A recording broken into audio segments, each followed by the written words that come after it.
Hej, witamy serdecznie na kanale Archeolodzy Hej Chwili. Po tej stronie Grzegorz Szykłania, a po drugiej stronie Darek. Cześć Darku. Cześć Grzegorzu, My witajcie. to przywitanie musimy jako sample chyba nagrać sobie po prostu i się nie bawić w jakieś pierdoły drobiazgi. No i cóż, zgodnie z tytułem, okładką, czertową miniaturą zabieramy się za literkę K, jak tu sobie... A jak Krzysztof było kiedyś, tak? Tak, jak Krzysztof, no też inne słowa mi wchodzą do głowy dzisiaj, ale to po prostu jestem zmęczony, więc tak bywa. Ale to byś musiał pójść później w cenzurę. No, w autocenzurę jeszcze do tego. No, to wiadomo, no to... A ostatnio... Cenzor jest tylko jeden. I też trzeba cenzurować swoje wypowiedzi na postach, bo tutaj z panem na R, jak on ma, Rafał, dyskusja na temat autostopu. Taka i trochę mnie wymęczyła. Tutaj pana Rafała pozdrawiamy bardzo serdecznie i ja to ładnie chyba nazwałem folklorem internetowym, prawda? Takie osoby, które upierdliwie, uparcie jadą po kimś, a w zasadzie chyba nie mają racji. To nawet nie jest w zasadzie, no to jest na pewno, ale... No, ale jadą, tak? To co, zamykamy kanał? Niektórych osób logika po prostu się nie ima, tak można nawet powiedzieć, że się odbija od nich. No okej. Są odporni. Tak, mieliśmy ochotę sobie troszeczkę, że tak powiem, na panu tutaj, żeby słownie usłyszał, co na ten temat myślimy. I to jest naprawdę wersja ocenzurowana, bo krew zalewa, ale stwierdziłem, że nie warto po prostu ani tracić czasu, ani nerwów na pewne osoby, tak więc dlatego już bez zbędnej zwłoki lub zwłok przechodzimy do przeglądu literki K. Będą dwie części dzisiaj myślę, żeby trochę nadrobić, chyba nas trochę nie było też, pogoda, zabieganie, etc.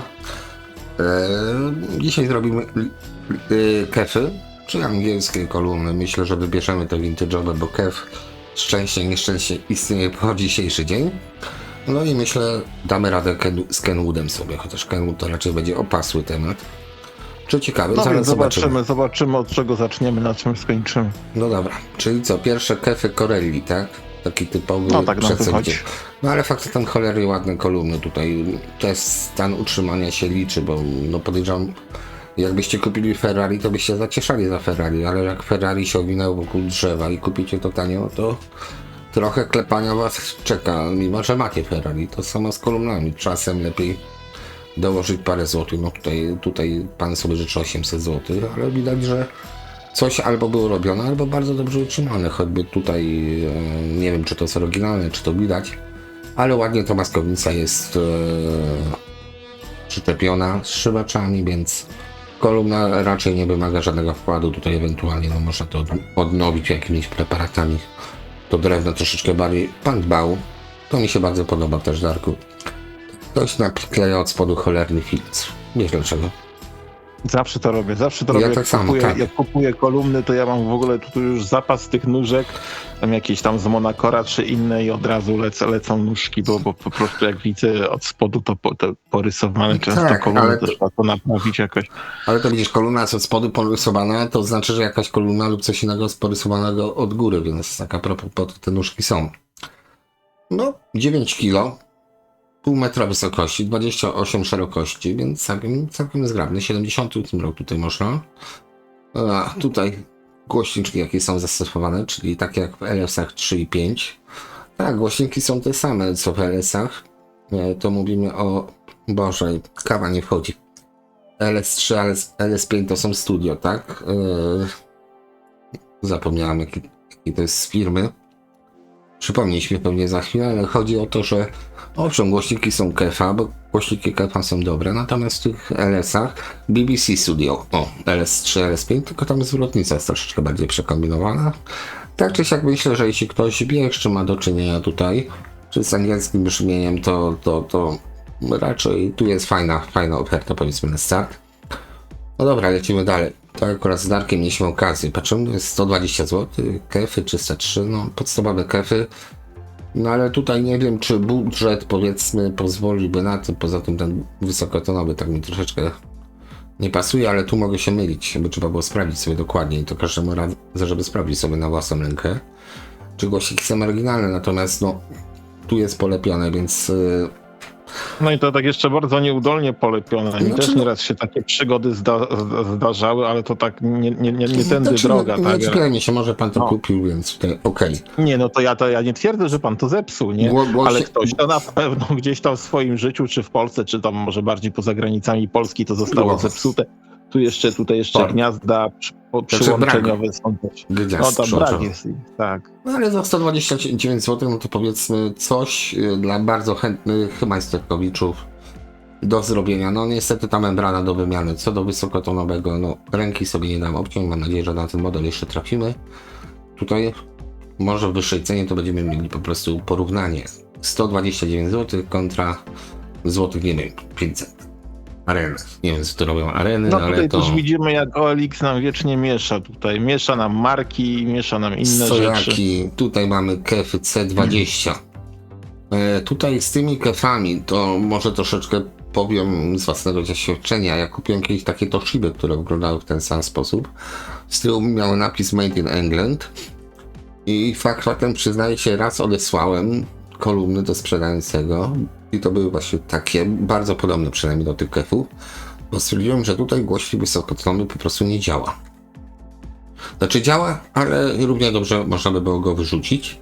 Mam nadzieję, że tu jest lepiej. Tutaj może ktoś, że tak powiem, powie coś więcej. No cena 350 zł, jeśli ktoś szuka czegoś do pokoju, normalnego pokoju, nie salonu opasłego, nie do sali gimnastycznej i nie ma problemu z tym, że potrzebuje dużych samochodów, dużych kolumn. Być może te kefy w zupełności wystarczą tutaj mocowo, powiedzmy, można to zażynać, bo do 100 watów można to podpiąć. Znaczy to wytrzyma 100 watów, pytanie jak długo, natomiast tutaj 50-watowy wzmacniacz z tym maleństwem nie jest straszny, tak więc okej, 3,5 dobry taki powiedzmy do wejścia, tak? Wiesz co, Grzechu, ale ty z tymi, znowu z samochodami, nie demonizuj dużych samochodów, ponieważ duże samochody się dobrze prowadzą, tak? No może duże Jak głośniki też, ale o widzisz, ale tak to porównanie jest na topie, natomiast nie zawsze są potrzebne, tak? Nie zawsze są potrzebne, ale im większe auto, to prowadzi się, no pewnie trzyma się drogi, przynajmniej ja tak to odczuwam, tak? Dla mnie tak jest, nie? To, dlaczego ciężarówką nie jeździsz? Jeździłeś. Jeździłem, a natomiast A widzisz, Tak. dobra, teraz sam.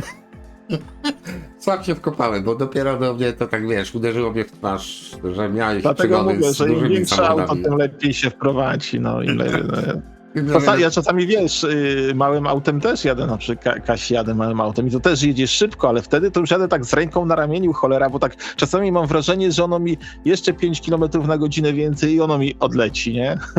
A jednak Okej. duże. A co powiesz na te kolumny? Bo tutaj autor miał coś na myśli, któryś z autorów, czyli gdzie założyć głośnik wysokotonowy zamiast tego. Być może chciał to przerobić na bass reflex wcześniej, tylko nie pykł, bo się skapował, że na dole ma membranę bierną. No ale No, widzisz, tu już tak na być. lewej, no, ale na lewym głośniku widać już widzę. projekt nawet Czekaj, cały, nawet widzisz. otworzę w nowej karcie ten, w pełnej krasie. O, tutaj. No. Tutaj coś miało być, ktoś coś zaczął tutaj powiedzmy wykonywać na tym, natomiast no powiedzmy to tak, jeśli to by było w całości, absolutnie ma krew. Co do wysokotonowca, no to coś by szło dopasować, myślę. Oczywiście. Jeśli ktoś nie byłby wielce upierdliwy, że musi być oryginał w tym wypadku, czy tam po prostu oryginał może być głośnik z epoki, no to miały być modyfikowane przez poprzedniego właściciela, czyli coś nie pasowało. Nie No ktoś się rozkręcamy. poddał. Ktoś się poddał. Dobrze, czyli No. ktoś to kupił, po prostu wystawił dalej. Te 20 następne, tych będzie dużo, więc to będziemy troszeczkę olewać. Sorry, ale moje wewnętrzne ja mówi mi, że coś tutaj jest nie tak z tymi kolumnami, po prostu z racji tych Toshi, bo one były właśnie przez Kefa Nieprawda, tam było napisane, że jest to rarytas i... Rarytas, tak, a tutaj co jest było to wyżej? rarytas i Nie był tyle. rarytas high-end, dobra. A tu rarytas high-end, także Ale brać takie- w ciemno. No, ale takie rarytasy to de facto to rzadko się spotyka, nie trzeci zestaw na drugiej stronie już tych samych kolumn, więc to też czasami jest tak, że owszem, zakładam, że ludzie po prostu mają coś lepszego, tak? A natomiast z drugiej strony pytania, jak dużo lepszego? Bo to też trzeba sobie zaznaczyć, bo to jest taka logika, Darku, moim zdaniem, bo no nie sprzedajesz tych lepszych, chyba że cię ciśnie, tak? Albo masz za dużo tych lepszych, no to wtedy już sprzedajesz, ale to się ceni szczerze za dobre kolumny. Natomiast no tutaj właśnie coś za dużo tych kolumn z tych tanich. Okej, Q30 to akurat sobie zerknę osobiście, bo powiedzmy taką wersję to maltretuje, czy też ona mnie maltretuje. To nie są akurat Q30, to tam T30 albo Q15, nie pamiętam dokładnie. To samo, czyli tutaj mamy dość ciekawostkę, bo to też są dość tanie kolumny, jak na głośnik koaksjalny tutaj w środku, tak? Czyli mamy dwudrożną konstrukcję za 500 zł. Myślę, że coś ciekawego. Natomiast to też by trzeba było pofatygować się. Być może ktoś koło Leszna mieszka, nawet chyba wiem kto mieszka koło Leszna. I posłuchać właśnie tych kefów Q30, żeby zobaczyć, czy w tej obudowie, bo jest właśnie Q15, bym musiał iść do pokoju obok, dlatego nie pójdę, czy C15, bo dla mnie troszeczkę tak mroczne kolumny są, aczkolwiek jeden gwizdek jeszcze jest w naprawie. Czy to po prostu gra, powiedzmy, a la Tanoi, tak? Bo de facto można by było to Tanoja, czyli malutki gwizdek, jak to nazwę w tym wypadku, w środku membrany. 10 do No i w ogóle, jest... czy to wszystko działa, nie, w tym wypadku, bo tutaj już jest gorzej wyłapać, tak? Czy wszystko działa? Znaczy ciekawe, za 500 powiedzmy to tak, tego typu konstrukcje są znacznie droższe, więc tu cena u pana Ryszarda jest całkiem niezła. Leszna, myślę, za tego typu kolumny, które nie są standardowymi kolumnami. Znowu te areny. Tup, więcej kefów. Tutaj Caprice 2, to chyba były tak jak tamte zniszczone. Tu proszę, 600 zł, to mieliśmy podobne konstrukcje za 125 zł i szczerze mówiąc chyba bym niestety dołożył do tego, natomiast tajemnica wysokotonowego się wyjaśniła, czyli to będzie ten sam głośnik. Ale tu już pięknie Tak, jest, ale prawda? tutaj stan jest nieporównywalnie lepszy. Czasami powiem, wydaje się, że kupicie tak, 100, tam powiedzmy te 130 zł w zaokrągleniu, ale koszty naprawy tego wszystkiego no, mogą się wyrównać, tak? Mogą się wyrównać, więc po co to całe zaangażowanie, jak można od razu mieć, położyć sobie i słuchać. To są dokładnie, a to są takie modele za 600 zł, które można spokojnie położyć sobie, posłuchać właśnie tak jak Darek mówi. I są zamknięte. Krew kod. Dobra, następna strona, żeby nie przedłużać. Coś ciekawego, znowu podobne. KFC30. Też powiedzmy takie klasyczne. Głośnik w zasadzie bardzo podobny, może inne mocowanie tego kosza, chyba że ten jest ciut większy. Buda jest na pewno większa, tak nazwy to obudowa, no ale Angliki się cenią. Jednak. Tutaj potężna kolekcja z tyłu. No ale one również są w bardzo ładnym stanie, te kolumny, tak widać przynajmniej na zdjęciu. Dokładnie. Też ma duży walor. Nie macie kogoś, kto wam to zrobi, no to niestety no, zapłacicie troszeczkę za renowację co po niektórych rzeczy. Dobra. Tu dalej. Kev Koda tutaj nie. Głośniki Kev Calzone. Czy płynęliśmy? Chyba nie. Już szybciutko do 1000 zł z kefami dojechaliśmy z ceną. O! To samo tylko wersja. Tam było za 600 zł, no to ja bym chyba znowu, że jestem trochę malkontentem. Tak. Dla chętnych, bo 300 różnicy to do negocjacji jest to cena, no to i mamy konkretne i kompletne kolumny i tu śmiem zaryzykować, przynajmniej jeśli chodzi o Boże. No, to już chyba nie wiem. Ktoś to targał. Ktoś to targał. Albo miał taką wizję po prostu. Ale głośniki grają. Dobra, to ten boczek jestem w stanie wybaczyć. Jeśli chodzi o Celestiony, powiedzmy tego typu konstrukcje z membraną bierną, no to w wykonaniu angielskim na pewno Celestiony miałem okazję słuchać XR15 Mark II akurat w tym przypadku, czyli kopułka właśnie głośnik niskotonowy plus membrana bierna. W przypadku Celestionów, aczkolwiek tutaj nie wiem czy kondensator nie był na przykład troszeczkę, że tak powiem, zawalony. Ten wysokie tony trzeba było troszeczkę podciągnąć w tym wypadku, tak? Nie było nic zrobione prawdopodobnie w Celestionach, więc tam mogło coś boleć na zwrotnicy. A poza tym dźwięk, no jak to membrana bierna, aksamitne, delikatne, takie jakbyście pukali w poduszkę. Dobra? Tak jak ciepłe masełko albo rozgrzana nutella na naleśniku. No. No. Albo pukanie poduszki. Nieważne. To źle Dobrze, zabrzmiało. ty chcesz pukać, dobrze. Kto chce, niech puka poduszkę, kto chce, niech idzie w nutellę. Idziemy dalej. To szybko pałeś. A, wiesz. Fantazja. Nie no, teraz to już się popłakałem. Dobra, lecimy dalej. Dobra, kręciłem się pukę koło tego samego tematu jednak. To są odcinki popołudniowe w naszym udziale. Mardun Shorts. Mardout. To jest takie coś, co bym kiedyś choć z ciekawości, bo to są dość drogie rzeczy. Tutaj pewnie jakiś przetwornik jest kefa, tak więc...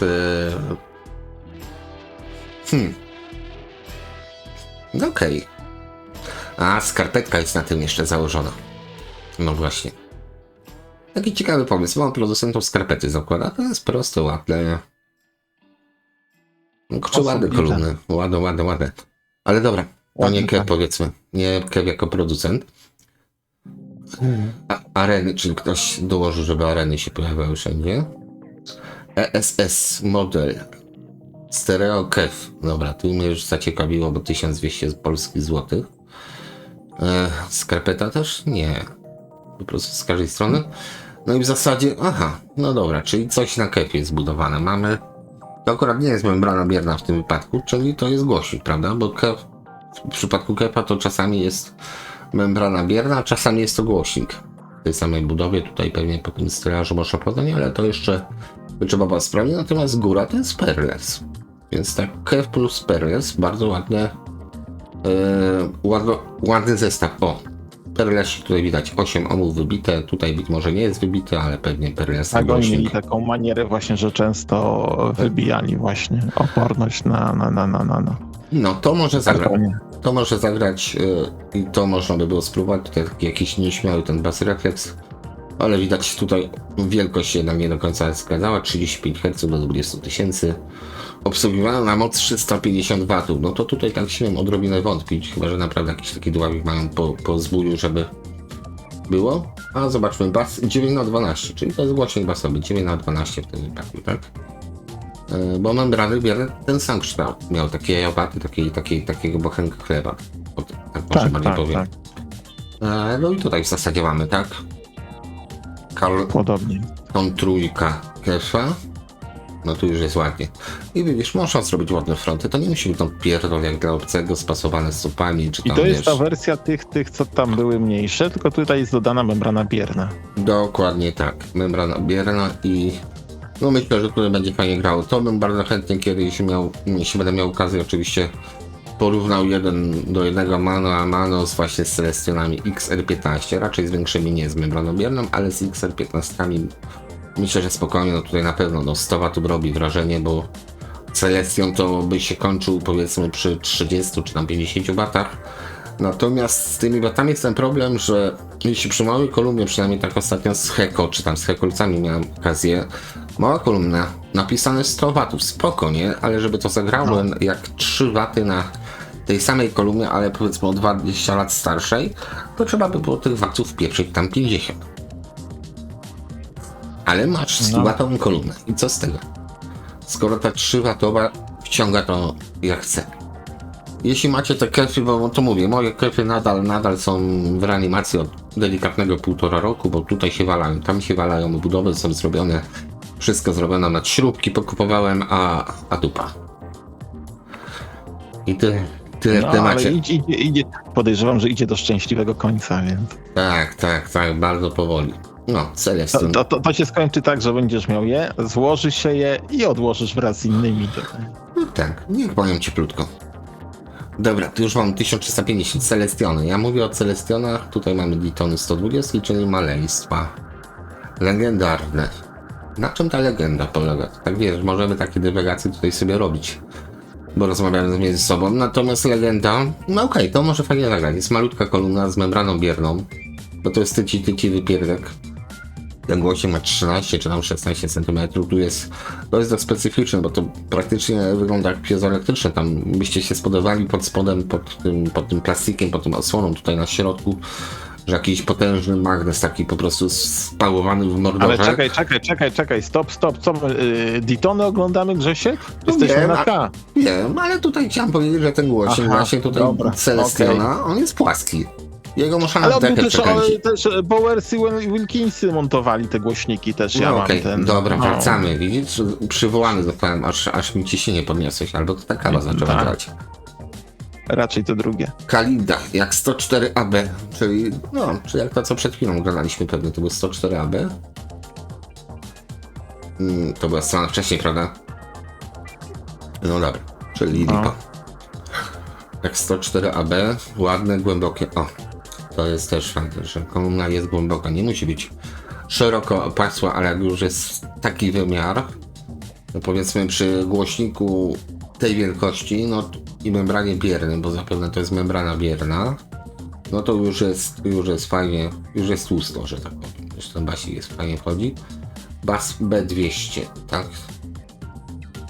Radiator basowy, widzisz? BD 131, dobra. Czyli radiator basowy. No okej, czyli tutaj KEF, podobnie jak CLS, no na metr 3 bardziej, poszedł membrany. Pytanie, czy to są kefy, bo to raczej nie są kefy. To na co patrzymy pod słońce. Dobrze jest robić pod słońce i Darek robi zdjęcia, fotograf. To No ja no, nic nie kefy- wystawiam, ja nic nie wystawiam, no. No, kefy, no to jest co? Perles, średniotonowy sis, no to co? Basy tylko by mogły być, aha, sisa, dobra. Czyli dupa, nie kef. Ale kef się sprzedaje, widać, to trzeba było. Tutaj, to było 1450 złociszy. No, okej, załóżmy, że jest limited, robimy co? Made in England. I to jest fajne, oni się chwalą, że Made in England. Tu ten basik jest chyba troszeczkę większy. Pierwsza seria, tak? Niskotonowy 200, czyli 20 cm, czyli gdzie Celestion w tej cenie już robił naprawdę takie, no większe kolumnienki. Tutaj 20 cm u Kefa to już jest duża kolumna. No ale widzicie, no ceny są tak jakie są, no ale jest ładna, nawet tutaj masz tabliczkę, czy tam papierek znamionowy z podpisami, z autografami. Ktoś odpisał pewnie, kto składał, kto odbierał, kto testował. Oryginalnie, bardzo ładnie zachowane.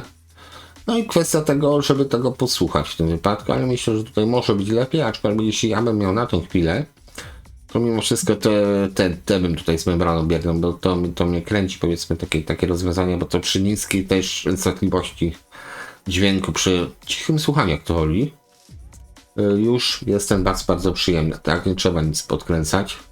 Tutaj co mamy? To jest oryginał, czy wesoła twórczość? Chyba nie, bo zwrotnica z ESS AMT4, więc jakaś wesoła samoróbka, 25 kg sztuka, więc no... No ale powiesz, no zobacz jak ta samoróbka wygląda, czy tam będzie można się zobaczyć. Spoko, no bas i membrana bierna, widocznie komuś to pasowało, no i fajnie. No tak, ta chyba ten membrana bierna z lewej strony lekko krzywo przykręcona, tak mi się wydaje. Ale widzisz, jak jesteś dokładny. No. Modelarz z ciebie wychodzi. Oj, grzechu. Nie, tu po bokach widać, góra, to jest tak. Nie, no fajnie, co? Nie, ładnie, no ja tam nic nie mam. No tam. Zwrotnica tutaj pewnie z tylnymi portami zrazem, jest jeszcze ten wysokotonowy, możemy sobie trochę podkręcić. No i fajnie. Bardzo fajna konstrukcja. Tutaj bym docenił to, że panu się chciało to zrobić. Jeszcze tam środek bym ciekaw, czy coś widać wygłuszenie. Chyba jakaś wata. Zdecydowanie wata na wygłuszeniu. Tak więc tu jest okej. To bym sprawdził z ciekawości, bo tutaj to nie jest nadpierdol dla tego z dykty i papieru zrobiono tylko coś konkretnego. I Q7, no to są już takie nowe modele, czyli mamy co? Znowu koaksjalny ten 16 cm, basowy i to jest zapewne bas rakiet z przytykaczem, bo to można sobie odetkać. Teraz masz gąbkę. Tu już mamy takie lata 2000 też. Zdecydowanie tak, taka już metalowa, zakładam, membrana, czy tam pokryta aluminium. No weźmy w ten sposób. Monitor audio MA1, MK2. O, śliczne. też taki, no powiedzmy monitor audio, czyli być może nie do końca KEF, ale ogólnie jest spoko, pan Andrzej. Monitor audio, głos basowy KEF B139, czyli ta membranka bierna. Nie, 139. Chyba, że to jest... Dobra, tu się nie będę wypowiadał, bo to jest średni. No i widzisz, trzeba się przyjrzeć. Średni tak trochę na tym zdjęciu karbonem zajeżdża. Ten tutaj na Ma środku. jakąś taką powierzchnię. No właśnie, tak teraz tak... Takie zleby są na tej powierzchni, ale to nie wiemy. Ile zrobił aparat fotograficzny, ile światło, a ile w rzeczywistości i to jest, więc... Dokładnie, więc tutaj nie będziemy się czepiać tutaj. Tak, dywagować na ten temat. Nie ma co, więc jeszcze... No okej, może jednak aparat, widzisz? No właśnie do tego mówię, że No tak, ja szukałem membrany biernej, a przecież 2 baz refleksy tutaj są, no to jakim cudem może być membrana bierna, nie? Bądź tu mądry. Dobra, coś nowego. Snelle, jakieś tutaj kefy nowe, jak widać. O, takie ślicznotki. Te głośniki też mi się zawsze podobały, bo są wulgarne po prostu. Czyli zwrotnica jest na wierzchu i bardzo fajnie. Jeśli ktoś lubi taki klimat, powiedzmy tak jak ja, no to myślę, że tutaj będzie usatysfakcjonowany. Dobra, już nie będę sobie łamał języka. Po co drążyć temat? Lepiej kable z bazy refleksu wyciągać. Dlaczego by nie? Wyciągnąć taki bardzo industrialny wygląd tego Tak, właśnie przez rewelacja.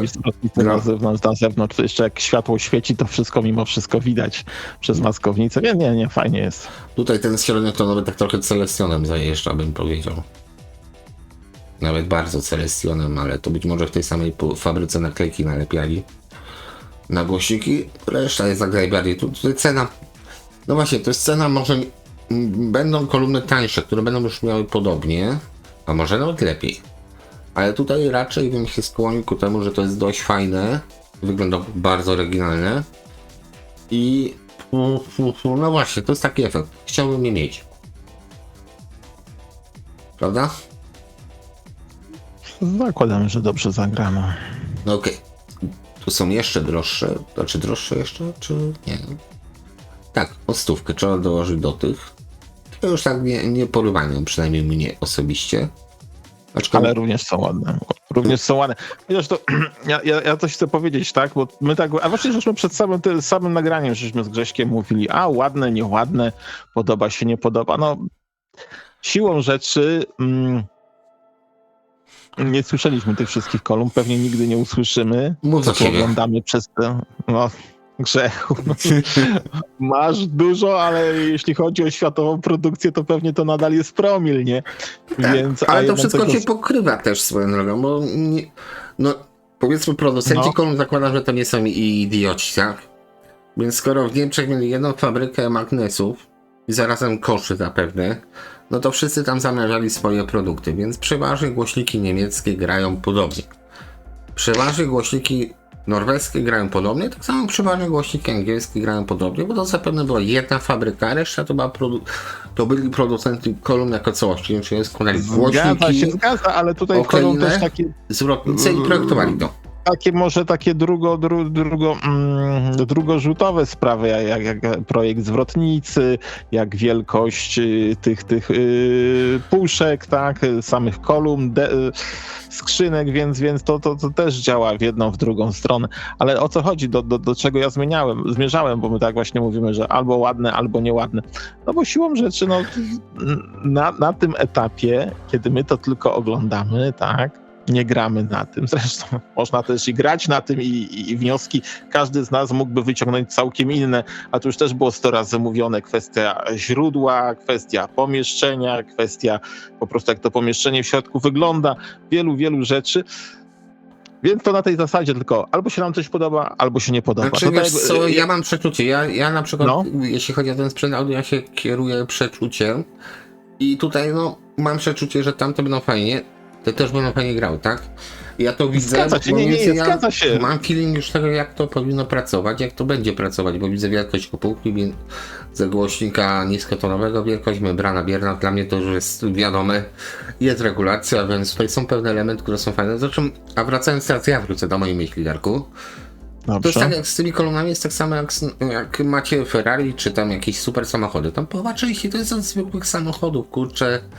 Ostatnio właśnie miałem rozmowę, że w jakimś tam Lamborghini, czy jakimś Ferrari, kurczę, czy w czymś innym, to uszczelka od drzwi, no podejrzewam, że od dużego Fiata pasuje, tak? Czy tam pasuje po prostu, czy by od dużego Fiata.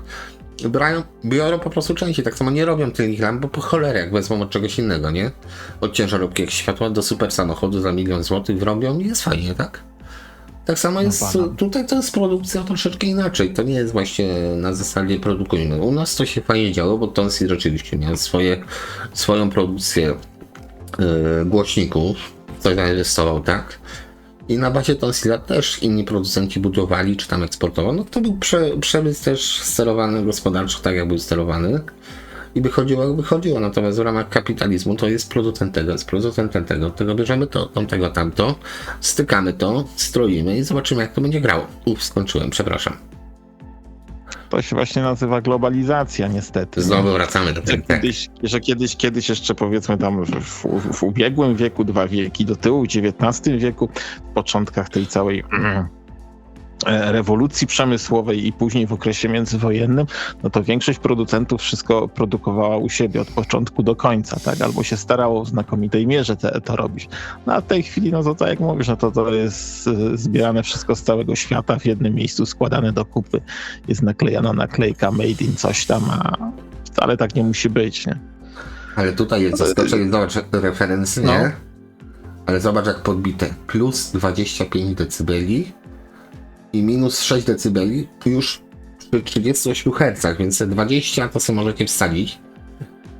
Mamy 30 przy 38 Hz, czyli taki fajny bas po prostu. Minus 6 decybeli, więc jest już 3 razy ciszej niż to, co jest powyżej 38 Hz. Te 6 decybeli to jest 3 razy ciszej, czy tam 2 razy ciszej w sumie. 2 razy ciszej, tak. A tutaj z tolerancją 2 dB to się mało producentów odważa. Bo was rajcuje 30, mam 30 kHz, słuchaj, stary, 30 kHz. Jakbyście wzięli tą kolumnę, która ma od 10 do 30 kHz, zrobili właśnie 2 dB odchylenie, wychodzi wam coś takiego. Dziękuję, kurtyna zapada, jesteście... Bo to, co napisał producent, to sobie też możecie tam wsadzić. I co? 112 dB, to też byśmy mogli, ale już poza anteną nie będziemy tego robić. 112 dB maksymalne SPL, więc pomiędzy tym 1 metr to jest bardzo fajne. Dobra, zrobię to. 50 do 200 W, tak? Wytrzymuję, czyli maksymalnie mamy 200 W. 91 dB mamy z 1 W, czyli z 2 W mamy 93 dB, czyli z 4 W mamy 97, czyli z 8 W mamy 100 dB. 16 W mamy 103, 32 W mamy 105, 106, z 64 W mamy 109, ze 128 W mamy 112 i to jest max, czyli te 200 W, czyli to mamy do 120 W rozpędzamy, a pozostałe 80 W w tej kolumnie to jest jak krew w piach, tak? Tak się to mówi? No okej. No, więc jak podepniecie do tego 200 W i tak będziecie mieli maksymalnie 112 dB. Mimo, że pompujecie więcej. Nomenklaturą samochodową nie jedziecie szybciej. Ale bardzo fajne kolumny. To mi się podoba, że tutaj te 2 dB, czyli 50-17 tysięcy. Takie pasmo słyszalne, powiedzmy, i wystarczające. Ale widzisz, to jest właśnie sygnał, o czym mówiłem przed chwilą, no nie zawsze należy też się patrzeć i przynajmniej jak kupujesz coś tak na sucho przez internet, bez słuchania, a nawet ze słuchaniem w salonie to różnie bywa, tak? Nie zawsze należy się na te cyferki patrzeć, to nie jest miarodajne to. Słuchaj, Darku, jak się tego dawno już nauczyłem, bo przykładowo dla mnie jednym z lepszych, lepiej brzmiących kolumn są właśnie te bardzo stare, gdzie pasmo tam rzeczywiście jest podane od 50 Hz, nie wiem, do 16-17 kHz, to że o Jezus, ale podpinasz je i słyszysz, o Boże, jakie to jest przyjemne. I o to chodzi właśnie, żeby to była przyjemność ze słuchania, a nie wyścig zbrojeń, kto ma no, wiadomo. No Tutaj wiadomo o co chodzi, no tu tak, są dokładnie tak jest. droższe wersje tych poprzednich. Tutaj akurat zajrzę sobie, bo tu mi czegoś brakuje na froncie, a mianowicie już stwierdzili, że chyba ta zwrotnica jest tutaj zbyt wulgarna, więc damy nalepkę. A szkoda. Te są elegantsze, to jest. Tak, więc to jest to samo co tam, tylko nie mamy tego właśnie industrialnego krzyku. Mamy miejsce na zwrotnicę, owszem, bo to zostawili, ale już nie są aż tak bardzo wulgarne. Co mnie akurat troszeczkę boli, ale to widocznie była taka klientela, której, no panie, co, kable na wierzchu, gdzie to ma być salon. Ja tu kiełbasy sprzedaję. No dobra, czy tam mięso, tak? To było ja tu mięso. Tak, ja tu mięso sprzedaję. To jest Mięso. kiosk ruchu, ja tu mięso sprzedaję. Tak, tak. Dobra.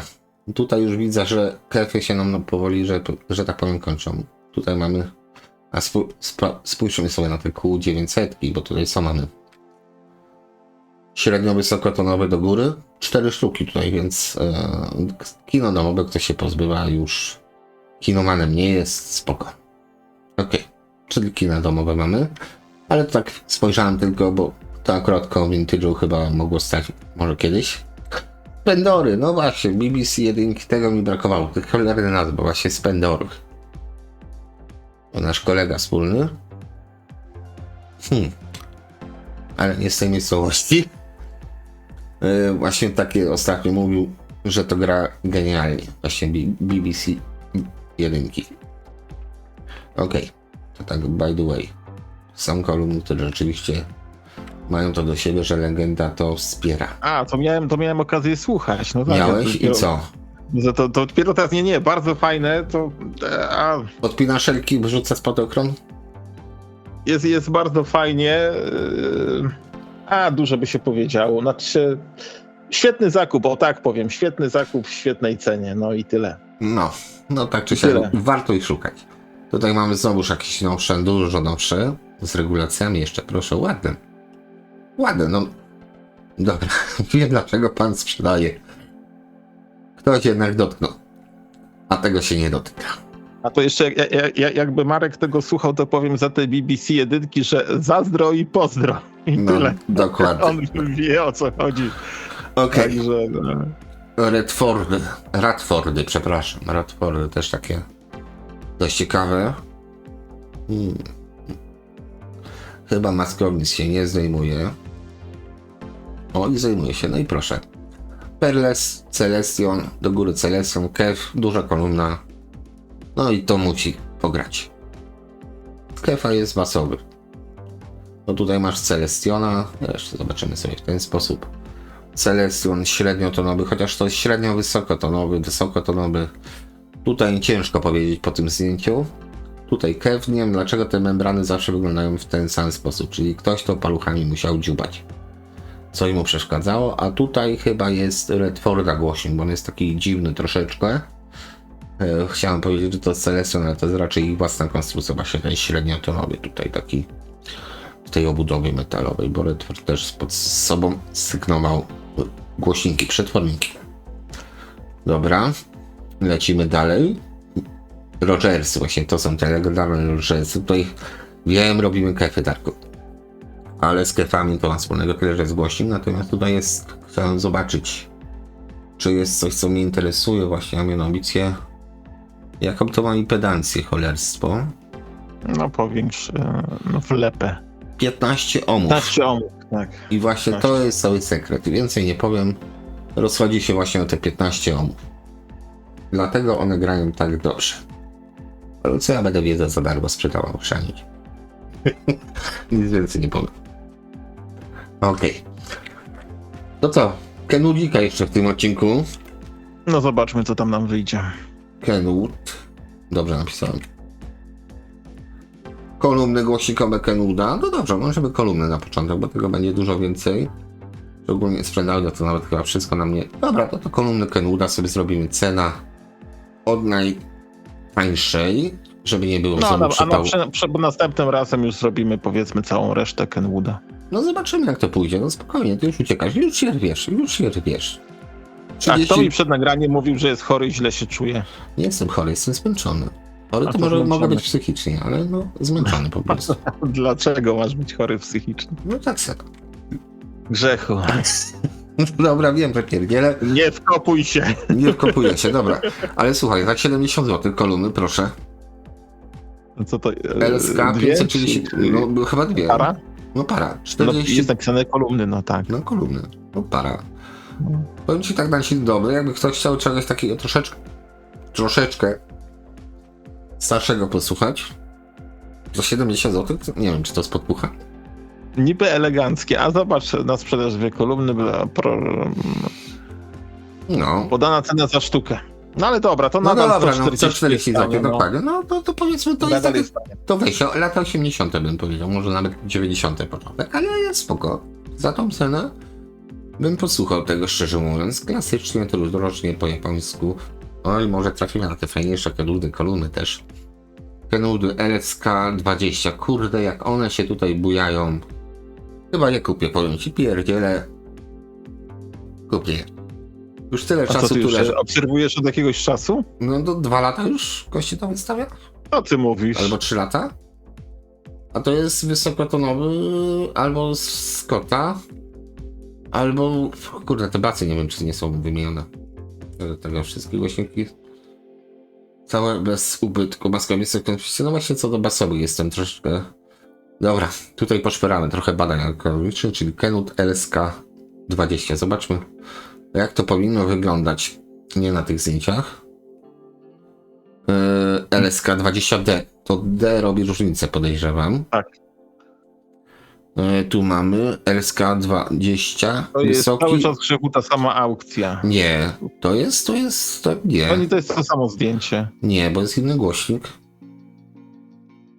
Widzisz, tu się rozchodzi o ten basowy, dlatego to tyle tutaj leży, bo basowy to jest ton z chwila głośnik. Znaczy, albo przepraszam, bo ja się patrzyłem to, co Po prawej stronie. podświetliłeś. Nie? Po prawej, nie, dobra. po prawej No. stronie tutaj właśnie jest, żeby to znaleźć i po prostu głośnik niskotonowy jest inny troszeczkę i dlatego to jest, bo powinien być taki wypływiały troszeczkę.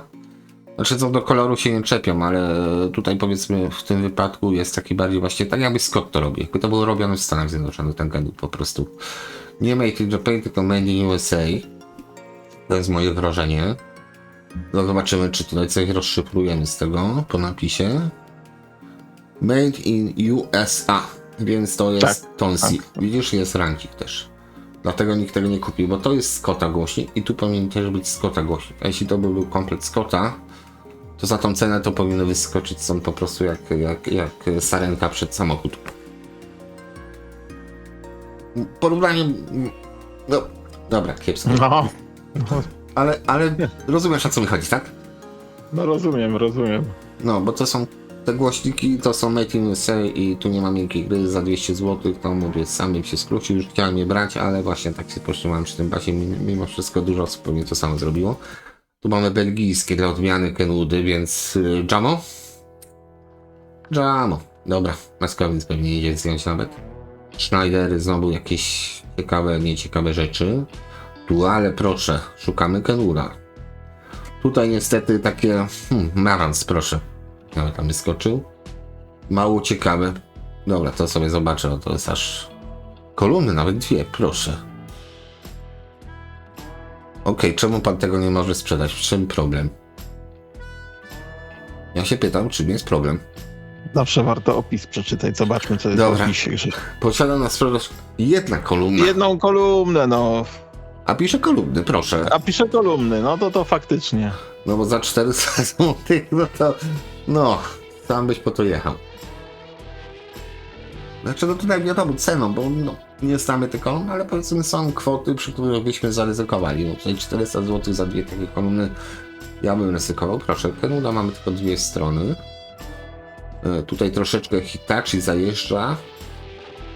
Znaczy dla mnie zajeżdża Hitachi, ale mogę się też jak zwykle mylić. Pierwszy na tę poprawkę, że Alfa mi Omega, to znaczy ja jestem Alfa, on jest Omega albo odwrotnie, niech będzie. LS501D, sprawy technicznej epochowej renowacji. Dobrze, czyli po renowacji, czyli zawieszenie.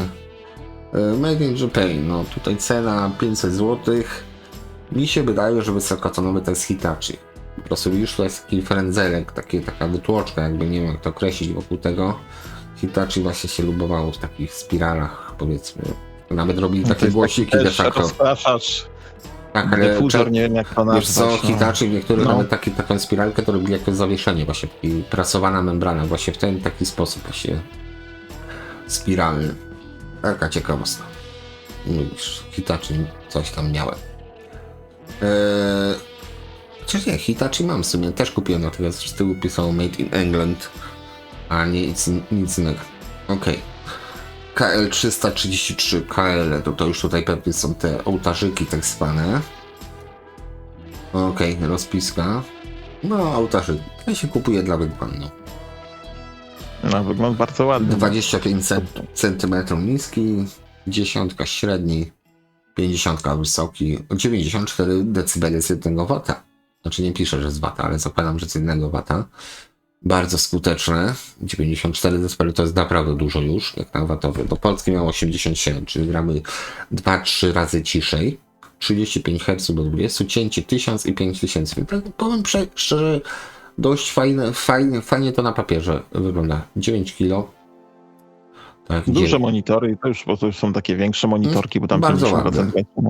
No gotykiem z przodu dają, to tak gotykiem, tak, ale ołtarzyk, taki gotyk, tak. Ale środek przecudowny, powiem ci. Tak, bardzo ładny. Tu jest zadbanie, tu jest wszystko i to jest, nie powiem, to nie jest samochód, żebyście to jakoś nie wiadomo jaką kasę inwestowali, ale no powiedzmy, są kolumny, na których też w cudzysłowie stracicie. Myślę, że takie głośniki w takim stanie, jak nie macie dzieci, to mogą... Znaczy jest ten niskotonowy wygląda o niskim skoku, także tutaj może Bassreflex tutaj troszkę pomoże w niskich tonów, no.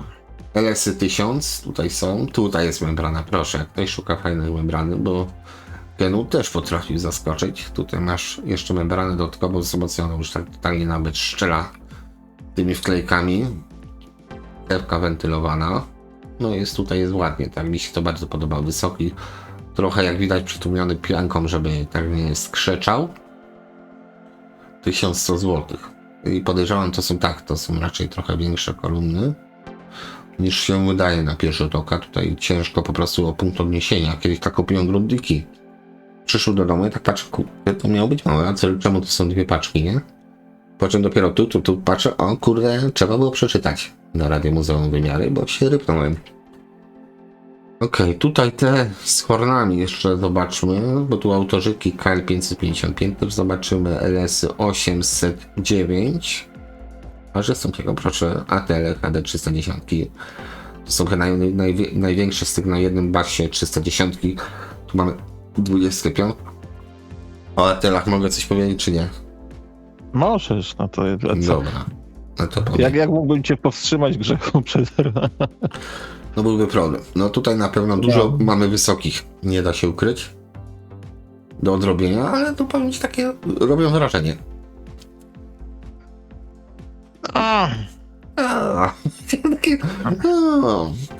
To nie do końca nasz typ. No tutaj też mamy znowuż trochę więcej głośników niż powinno być, ale dobra, dwa wysokie i średniotonowe. Ładne, po prostu ładne. Te tutaj są ładne. Ja mówię, mam coś takiego w wydaniu Pioniera, bardzo podobne. Jak to gra? Jest to fajnie gra, ja to podłączyłem też do Pioniera i z Pionierem to się... Zgrał. A nie, do czegoś innego, nie, przepraszam, do Sony podłączyłem 3650, fajnie to gra.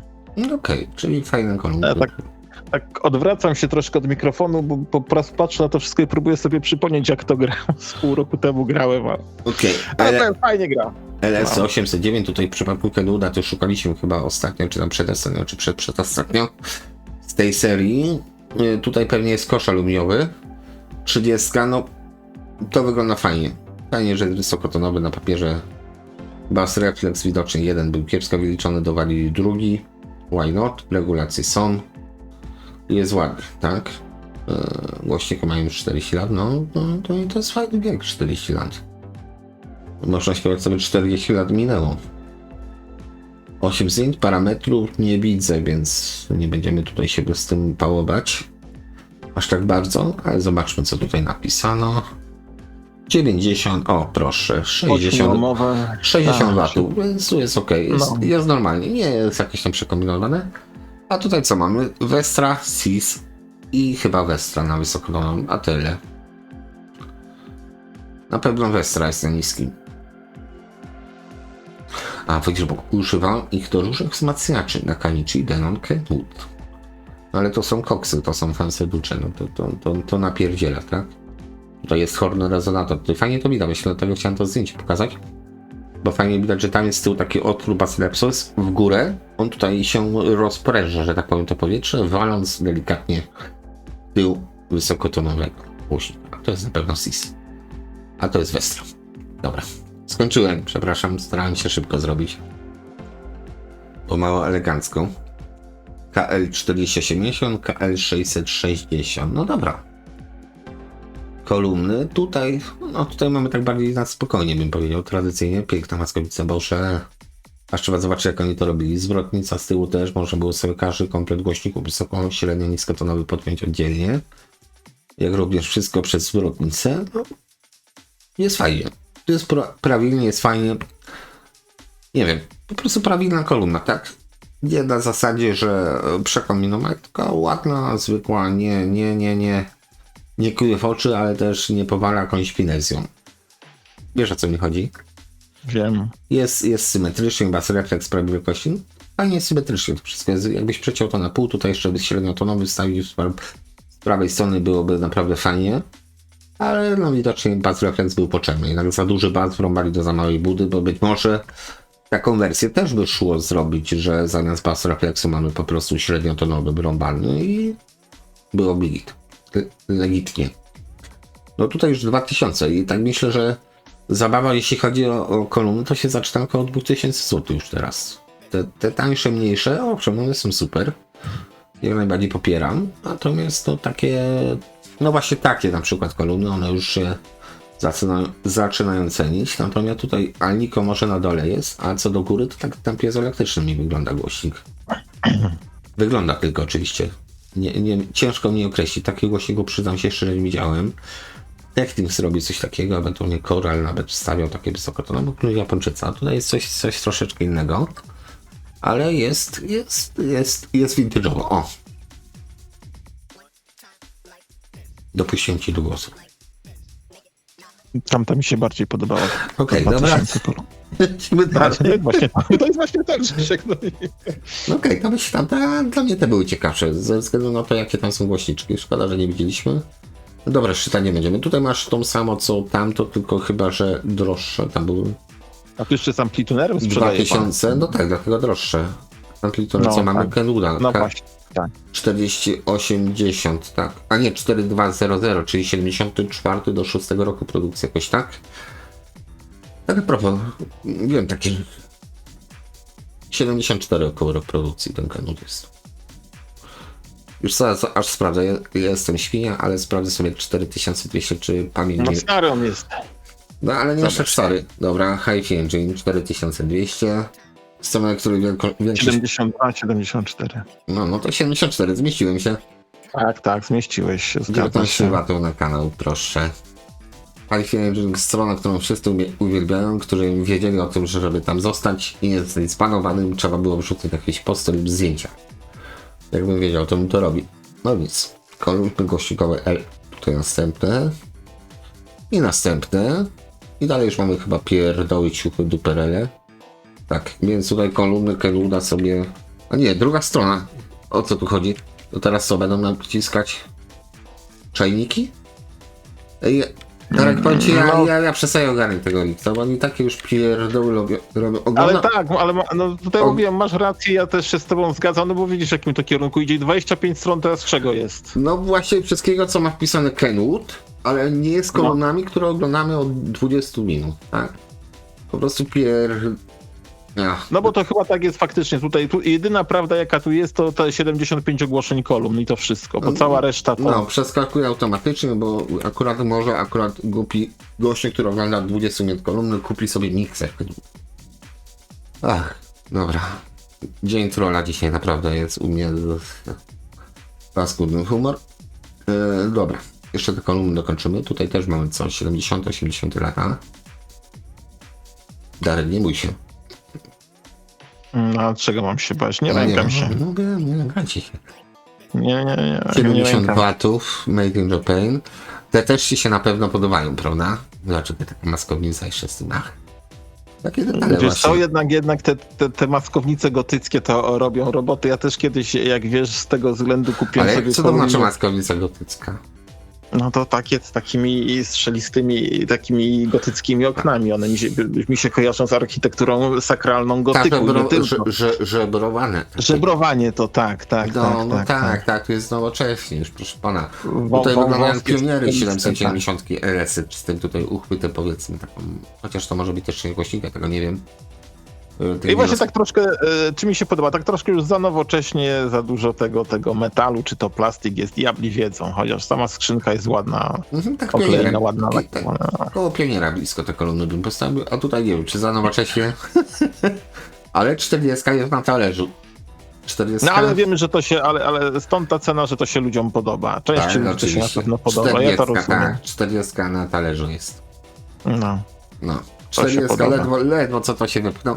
Znaczy ja powiem dygresję, jeszcze mówiłem, kiedyś miałem okazję u Romana słuchać sobie taki kolumn, który Roman przytargał, właśnie coś podobnego do tych 40. To powinno zagrać, o ja do taki bas. A to był jedyny kolumny, który autentycznie wyśmiałem, bo brakowało.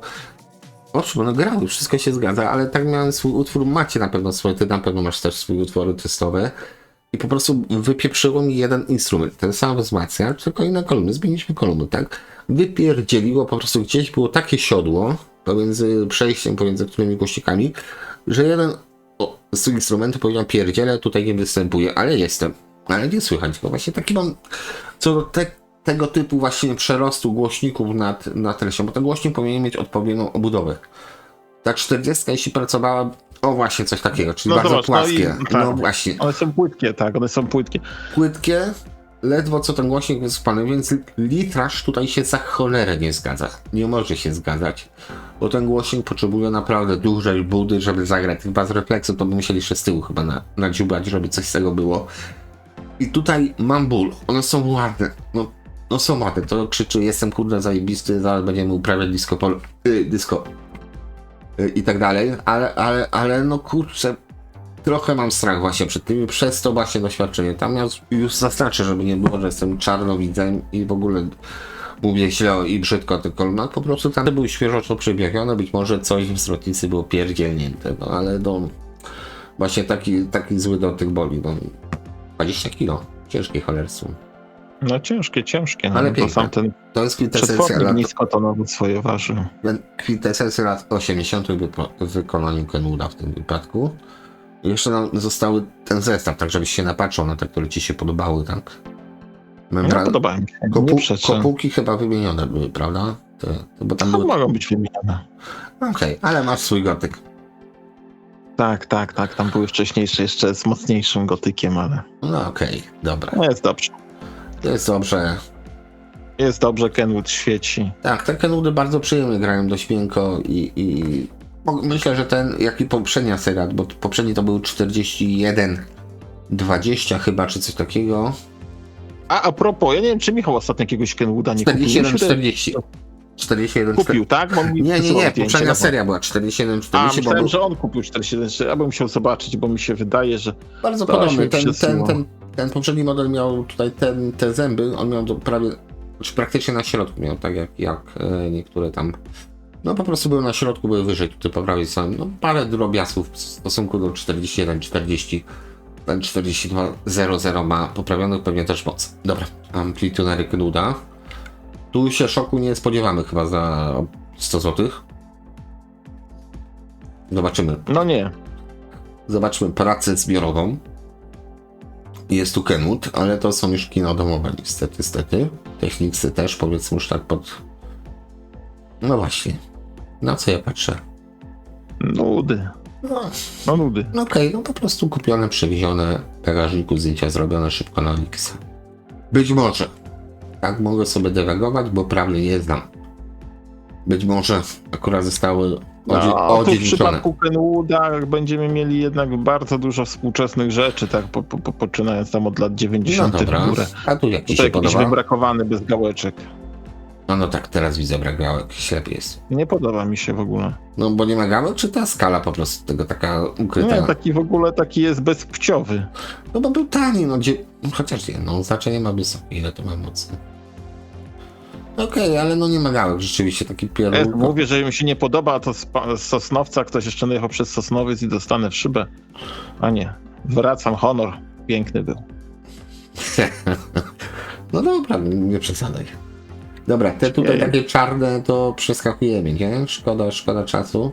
Napiszcie nam w komentarzu, czy może jednak, żebyśmy szybciej te odcinki robili.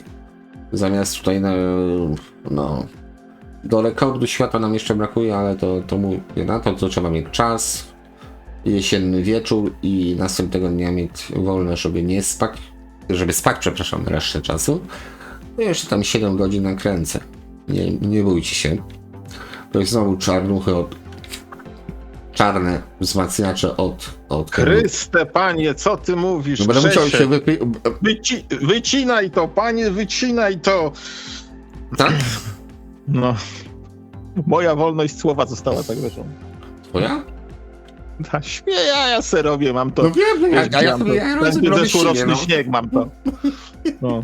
Okej, tu jest coś ładnego. Ale a propos Sosnowca, bo trochę już odeszli od tematu. No. Jadę sobie kiedyś w Jaworznie jechałem, nie? I jadę, a przede mną jedzie jakiś taki stary Volkswagenik i pan miał, słuchaj, na tylnej szybie tak.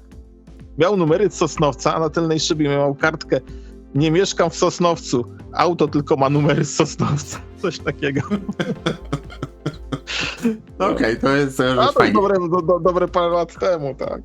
No tu mamy za 3,5 stópki, taki no podstawowy model 2200, tak bym go nazwał. No, po czym można poznać podstawowy? No, model chyba, że pochodzi z lat 60.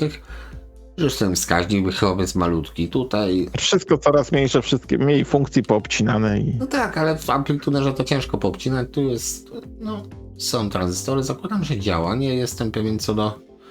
Nie, ten przełącznik ma być czarny po prostu.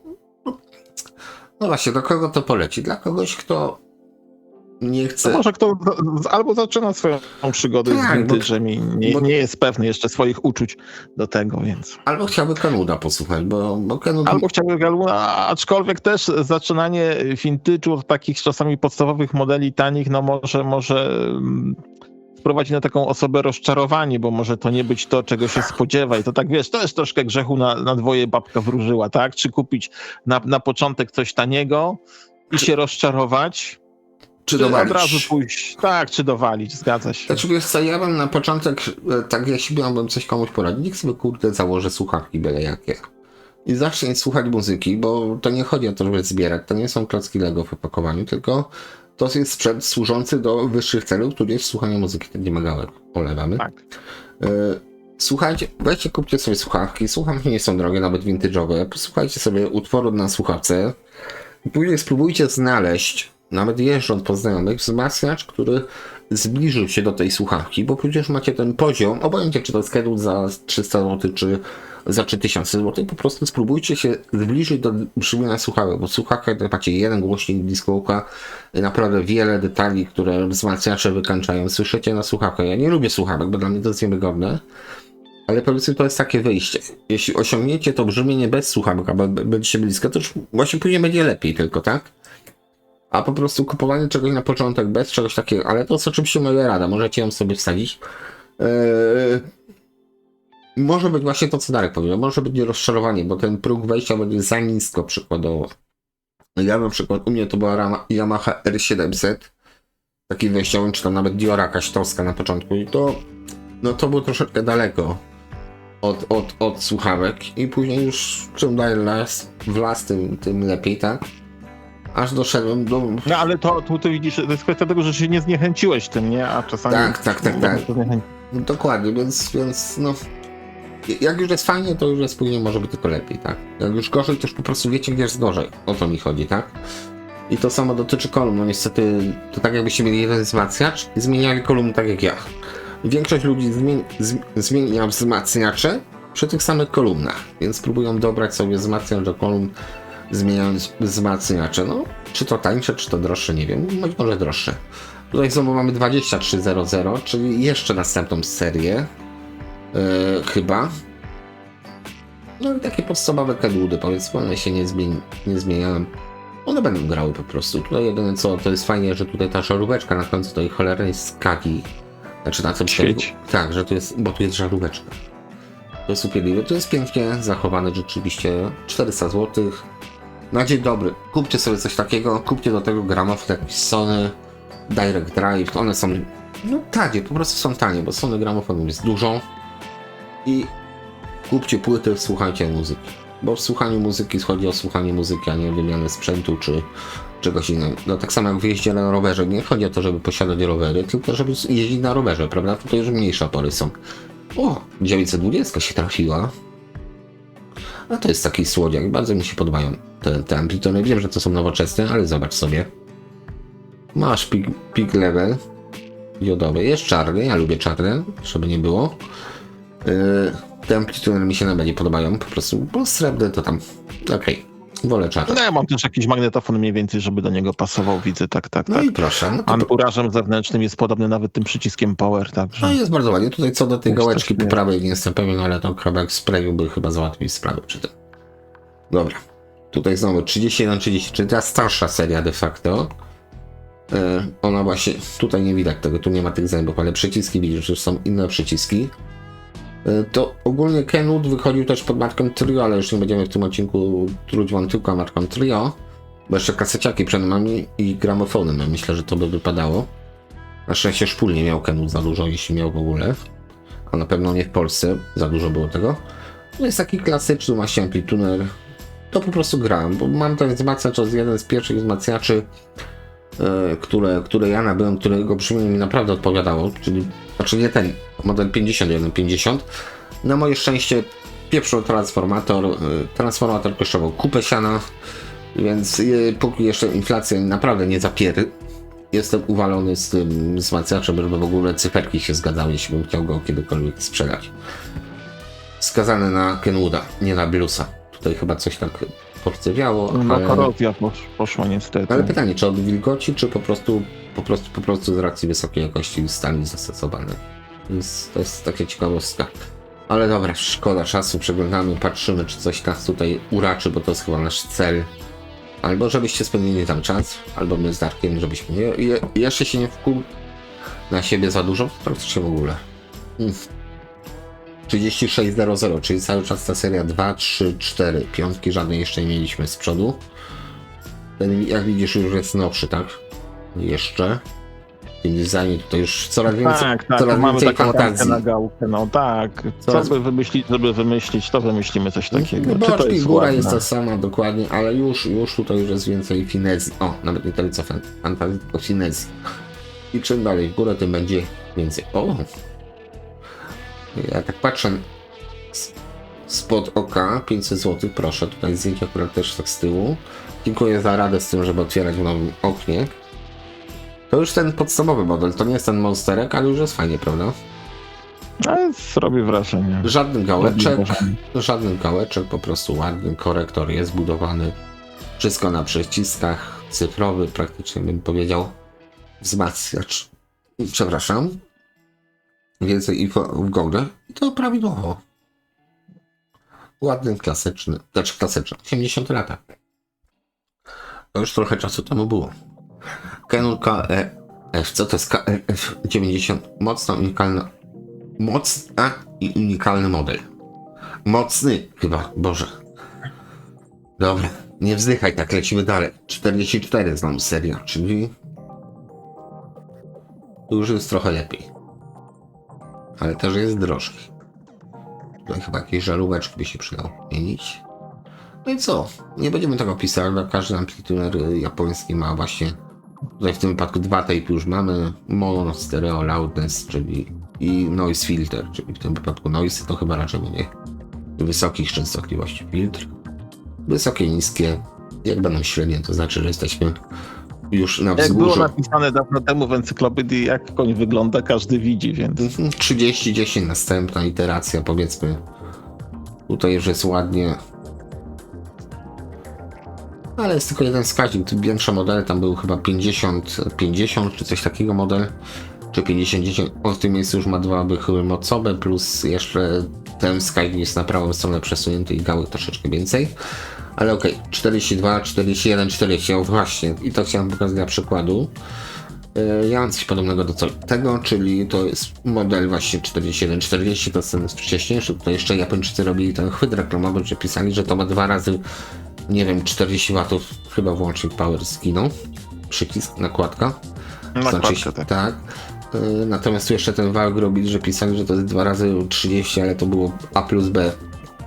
Czyli przód plus tył był powiedzmy 2 razy 30, czyli było 2 razy 15 plus 2 razy 15, ale pisali 2 razy 30.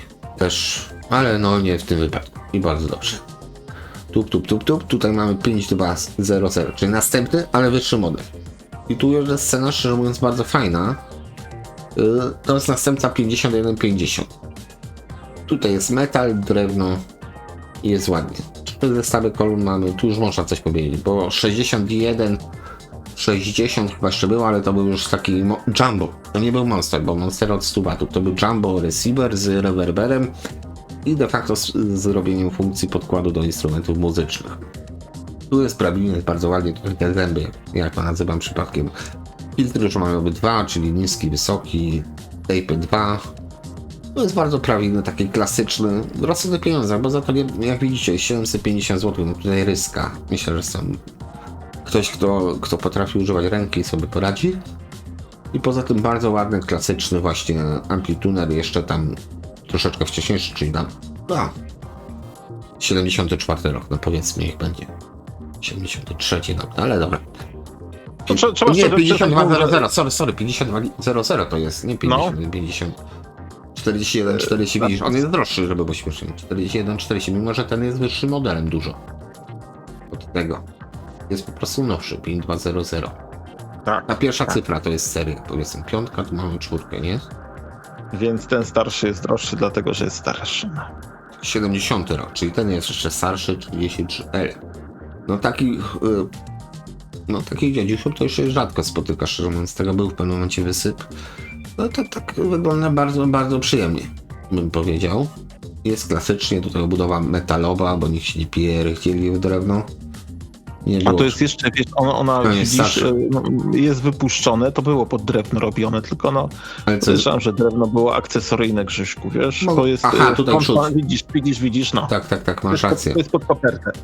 Okej, ale tam w tamtym modelu już następnym nie było koperty, tylko była budowa drewniana, więc taka różnica. No to jest ładnie na bogato. Punkt do punktu łączenie kabelkami, od spodu pewnie jeszcze większy burdel. Tak więc idziemy dalej. No ale to jest klasyk. Za 800 zł klasyczny 70 roku. Tutaj by można było zaryzykować, że będzie fajnie brzmiał ten amplituder z racji wieku. Dużo tych 41-40 się uchowało. 51-70. Tu już się sam pogubiłem w tym momencie, ale zobaczmy to. 900 zł. Powiem ci, tu już jest naprawdę ładnie. O, to jest, widzisz, czyli dobrze. Dobrze pamiętam, widzisz, to jest Electronic Rhythm Composer. Czyli tu mamy tempo, sobie nadajemy i jeszcze możemy chyba instrumenty czy coś innego włączyć, żeby dawało podkład.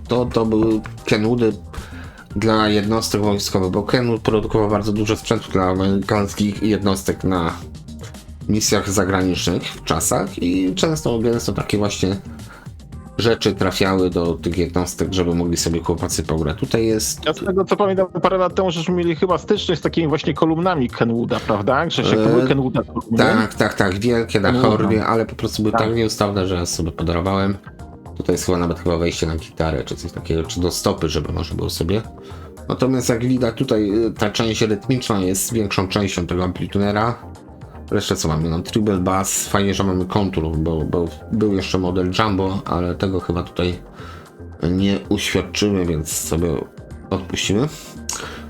Te Kenwoody, powiem ci, nadal nie przekroczyliśmy 1000 zł. Kolumny spoko, wszystko, a tutaj powiedzmy zaryzykowałbym, że Kenwood to jest taki jeszcze sprzęt dla ludzi, powiedzmy, którzy chcą coś spróbować, nie stać, albo nie chcą po prostu wydawać więcej, a mieli już na miastkę vintage'u.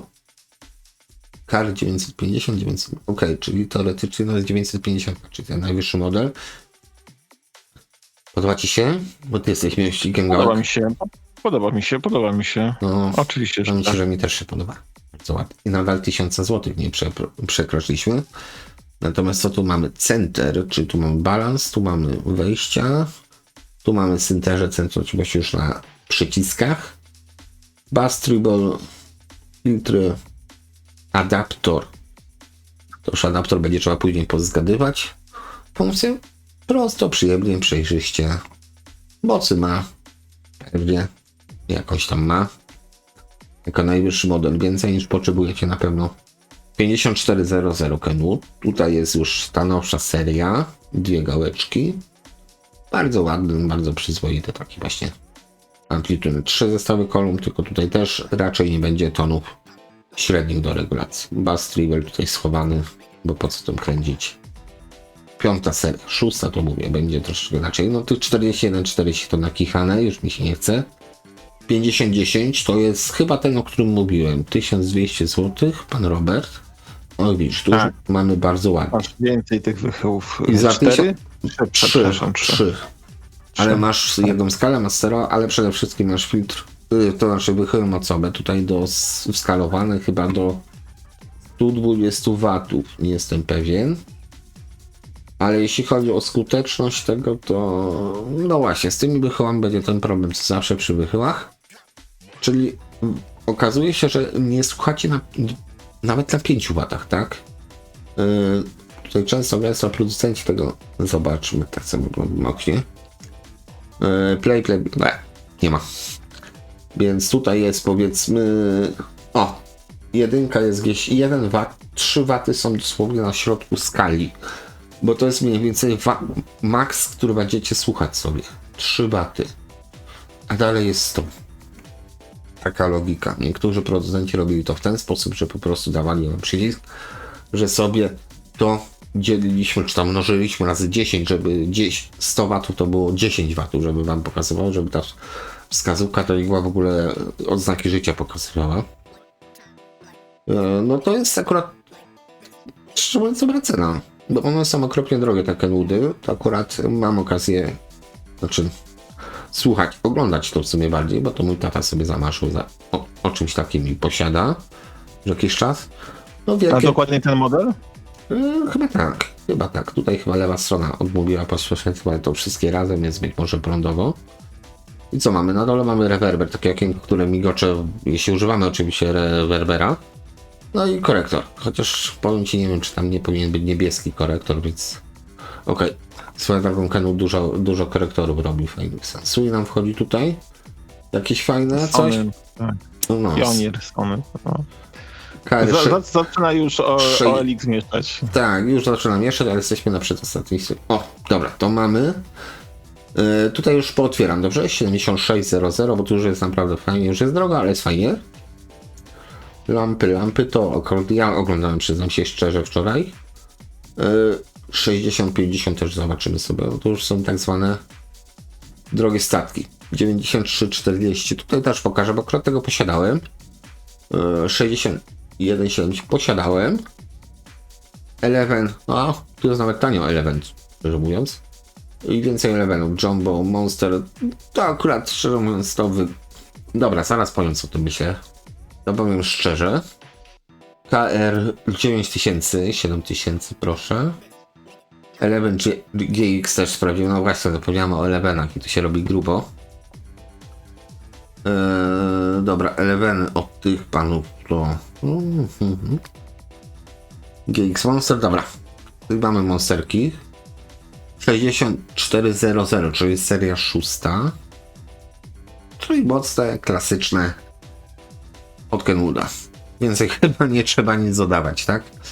Od 4 do 16, 3 zestawy kolor możemy sobie połączyć. Można się powiedzieć, to jest mówię, te amplitunery Kenwooda ceną nie powalają. Tutaj mocy już mają wystarczająco, 2500, ale zobacz, mieliśmy model 50 czy tam 4200, który do słuchania też by zupełnie się starczył, kosztował tam 800 zł.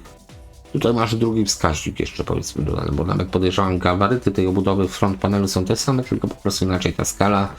Coś dodali, coś udzieli, no raczej dodali, dobra, i cenę zrobimy dalej.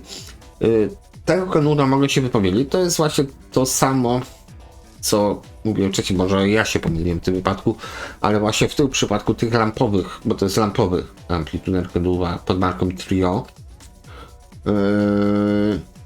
To samo robili przy Sansui, że właśnie napisali, że mocy jest tyle, a tak naprawdę lampy, na których ten amplituner stoi, nie pozwalają wam osiągnąć nawet połowy tej mocy, co napisano w manualu.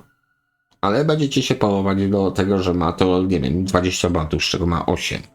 Przy dobrych wiatrach, bo dużo więcej lampa nie wyciągnie, ale tak napisali, ale to tak jest. I tak wystarczająco do Na lampę tak, grania. znaczy normalny amplitunel, po prostu amplitunel, kawałek aluminium, lampowy, mogą być problemy, aczkolwiek no nie narzekałem na niego. No jak widać, trio z 60 lat, Japończycy też robili ładne lampy i to chyba nawet ładniejsze niż Europejczycy. Wszystko jest, bo są filtry, jest chyba loudness, nawet gdzieś tutaj jest, o. Jest. Tak, lampowy amplitunel i w zasadzie na ten wygląd, który on reprezentuje, to cena 2600 zł, jeśli jest sprawny oczywiście. Jest to Kenwood. Dobra, no bardzo dobre. To szczerze, to jest akurat rozsądna propozycja dla kogoś, kto szuka w miarę dobrego brzmienia. Bo to jest, mówię, Sansui kupicie, to nie jest tak, że Sansui Kenwood to jest przepaść w tamtym czasie pod koniec lat 60. To jest jeden pies, jeden czort i jeden wiadomo co na H. Czy kupiliście Sansui czy Kenwooda, bo projekt był dokładnie na tych samych lampach, ten sam projekt, po prostu brali, mieli projekt, prawdopodobnie zamawiali lampę albo robili. To jest powojenna Japonia, oni jeszcze wtedy boomu w latach 60. nie przeżywali ekonomicznego, to mniej więcej było porównywane z Chinami w latach 90. czy 80. wtedy i robili po prostu najlepiej jak potrafili i z jednego wzorca, z jednych lamp, zmieniając panele. To jest moim zdaniem. Moje zdanie oczywiście. A cała reszta, to co będzie za chwilę, to jest właśnie wynik tego, że robili to bardzo dobrze. Tutaj w tym wypadku amplitunerów. Oj, ten jest śliczny, widzisz, może być skromny, a na pewno już 7600. Monster nie wiedzieli dlaczego. Zaraz się dowiemy dlaczego Monster, bo to aż mnie zaciekawiło, dlaczego pan to nazwał Monsterem. KR 7600. Mam nadzieję, że gdzieś tutaj będzie coś o Elixy. Dobra, nie będzie. Tu też się czasem mylą, więc niech im będzie. 70 metrów. Nie, to nie jest Monster. To jest po prostu bardzo ładny amplituner. No pewnie dlatego, że jest duży. Przeważny. No. Dokładnie, ale jest To ładny. nie zmienia tego faktycznie, że jest bardzo ładny. Tak, to też, jeśli ktoś nie szuka wychyłów, których i tak nie widzi z odległości kilku metrów, no to w zupełności myślę to wystarczy. Aczkolwiek sam jestem ciekaw teraz jeszcze przy zdjęciu. Zobaczymy czy... Nie, Bass i Trybel. Właśnie nie wiem czy Kenwood w ogóle w jakimkolwiek amplitunerze wrobał te tony średnie. Tutaj musiałem sprawdzić, bo to jest KW60 i to jest naprawdę bella. To bym pokazał, bo zdjęcia są wyjątkowo paskudne. Tego Kenwooda. KW60. Nie wiem, czy to będzie widać tutaj po prawej stronie, ale no coś pięknego. Zresztą takie coś, znaczy ten sam amplituner, który tutaj się nazywa Kenwood, czy tam Trio, nazywał się też Pionier i nazywał się też Fisher, tak więc no mówię, tutaj do wyboru do koloru i to był de facto ten sam, jak dobrze pamiętam, amplituner, być może tam jakieś zmiany były, ale razem to zaprojektowali, razem to wypchnęli, być może i coś otworzyłem. Cholera jasna. Dobra, nieważne. Wróciliśmy. Ciekawostka? Jest? Jest. Jest. I jest Tak ładne? Jest. A zobaczmy, czy ma jakąś No, moc. jest osobliwe. 66 rok. Nie wiem, czemu nie mogę zjechać w dół. Zepsułem. I teraz tak, tutaj napisano, że jest 30 watów, nie? 30 watów, a lampa, która to będzie? ECC, nie? 85 i ECC 85. Widać, że nie japońska AEG, nie? I ECC 80. To by trzeba było jeszcze teraz sprawdzić, jaka maksymalna moc jest tego. Czego tutaj chyba niestety nie zobaczymy na szybko, ale no powiedzmy raczej nie 30 watów. Rzadko jaka lampa ma 30 watów, czy tam ECCC. Dobra, nie, bo się pierdzielę, albo ECCC 83, przepraszam. Jeszcze będą te końcówki, bo są 4, czyli push-pull mamy 4 lampy ECCC. EF94, tam reszta podwójna, czyli dupa kanał. Dobra, bo się wkopię i wydurnię, a nie lubię się wydurniać. KR65, tutaj do 3000 dochodzimy, pięknie oklejone. Pan Marcin, dobra robota. No to już też kosztuje. To za darmo nikt wam tego nie zrobi, chyba że sami sobie zrobicie. Podobnie jak w poprzednim, no tutaj mamy te wychyły, tak? Ale jest bardzo ładny, to jest taki stoicki. Właśnie kwestia tego, jak tutaj kogoś zainteresować vintage'em. To jest dobre pytanie, bo tutaj powiecie, no nie wszystkich rajcuje to co mnie, ciebie i was. I niektórzy powiedzą, że no nie, no to nie. No i jest wtedy problem, tak? Dlatego tutaj albo na prezent komuś coś takiego zrobić, albo rzeczywiście zaczynać od czegoś, albo sprezentować coś z tych tanich rzeczy. Ten tutaj kupiłem, to był chyba ostatni mój taki właśnie duży Amplitude, bo to nie jest Monster. To jest model 9340.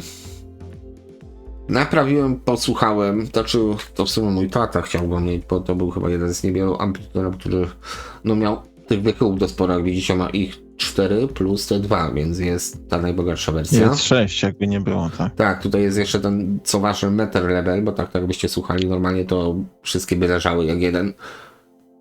Natomiast gra to dość spokojnie. Tutaj widzicie balans,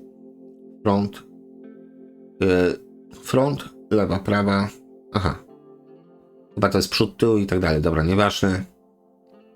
Gałeczki ukryte.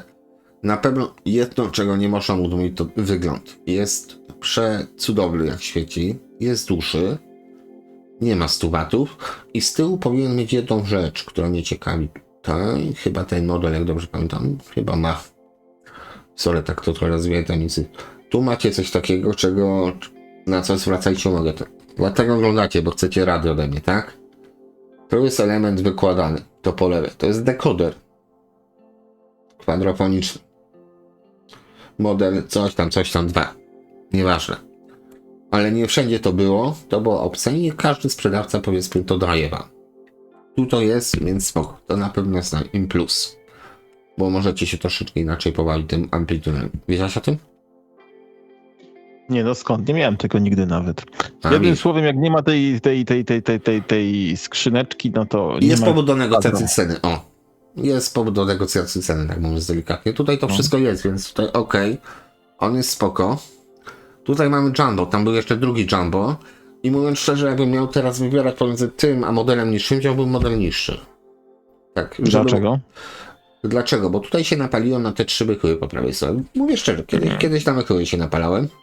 Tutaj akurat prądu nie widać, cholera jasna. No nic, dobra, poradzimy sobie. Jak ktoś wyciągnął chyba faktycznie z kartonu, nawet mu się włączyć do prądu no chciało i położył. Ta część, znaczy tak powyżej połowy tego Amplitunera, ona nie istnieje. Odtąd w lewo to cię nie interesuje. Bo tu masz na środku, Tak, na środku. Tu masz timer, tak, jak w tostowniku. A po lewej stronie te na bogato tego wszystkiego nakichane, to są funkcje de facto do mikrofonu, do gitary, do rewerbera i tak dalej.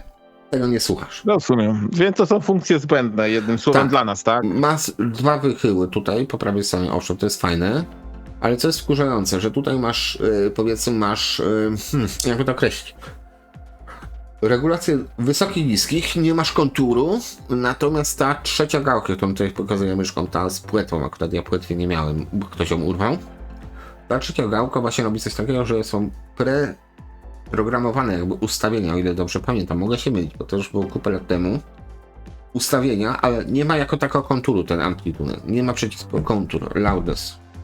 Ja w ogóle zastanawiam się, czy ta gałka z tą płetwą to nie jest taki swego rodzaju nie tyle filtr, co korektor, wiesz. Korektor, tak, ale masz tego, mówię, że tutaj to jest takie dziwne, tym się aż tak bardzo nie pobawicie, jakbyście chcieli, w ten sposób, bo to jest raczej do robienia koncertów niż do słuchania muzyki. Tak, jednym słowem niekoniecznie jest ale to wygląda zajebiście. Ale no właśnie do tego zmierzam, ale wygląda, więc jeżeli komuś zależy na efekcie wow, no to jak najbardziej. Jest naprawdę dużo, to jest kawał bydlaka.